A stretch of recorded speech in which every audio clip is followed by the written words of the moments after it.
Kang Deddy Mulyadi menanggapi pemberitaan majalah Tempo yang berjudul "Habis Mulyono Terbitlah Mulyadi". Tempo ini kalau bikin judul berita memang selalu bombastis, suka memancing emosi sekaligus tawa. Tapi saya tidak mau fokus di situ. Saya ingin mengajak kita semua melihat sebuah perbedaan yang sangat mencolok antara cara Pak Jokowi dan Kang Deddy dalam merespon kritik atau koreksi publik. Perbedaan ini bukan hanya soal gaya, tapi mencerminkan cara berpikir dan pendekatan strategis dalam komunikasi politik mereka masing-masing. Pak Jokowi misalnya terkenal sangat tenang. Dia tidak buru-buru menanggapi setiap kritik atau serangan yang datang.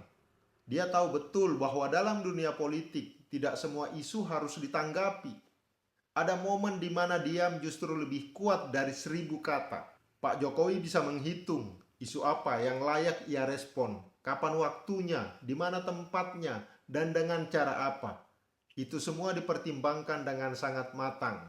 Dia memilih berbicara jika memang perlu, dan biasanya dilakukan dalam momen yang simbolik atau strategis, bukan reaktif.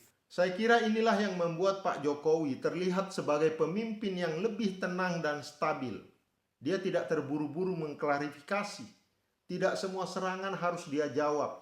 Dia tahu mana yang riak, mana yang benar-benar gelombang besar. Bahkan saat dihantam kritik yang keras sekalipun, Pak Jokowi lebih sering membalasnya dengan kebijakan atau program.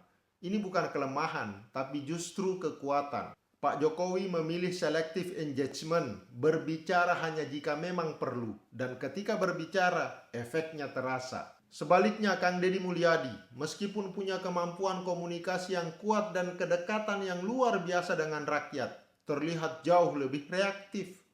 Ia cepat merespon pemberitaan, komentar, bahkan sindiran kecil sekalipun. Di titik inilah saya merasa Kang Deddy Mulyadi masih punya satu kelemahan yang harus dia kendalikan.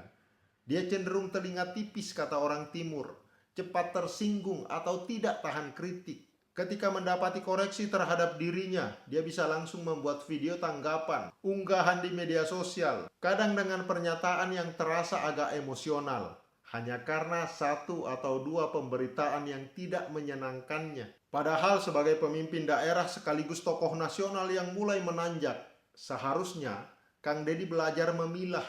Tidak semua yang datang harus dijawab. Tidak semua serangan harus diladeni. Jika semua direspon, maka publik tidak bisa membedakan mana isu penting bagi rakyat dan mana yang sekedar dinamika politik biasa. Saya percaya Kang Deddy punya niat baik dan semangat tinggi untuk membela diri dan menunjukkan siapa dirinya. Tapi dalam politik, respon yang terlalu cepat bisa membuka celah. Lawan politik bisa melihat itu sebagai kelemahan, bahwa dengan sedikit sindiran saja Kang Deddy akan terpancing emosi. Thank you.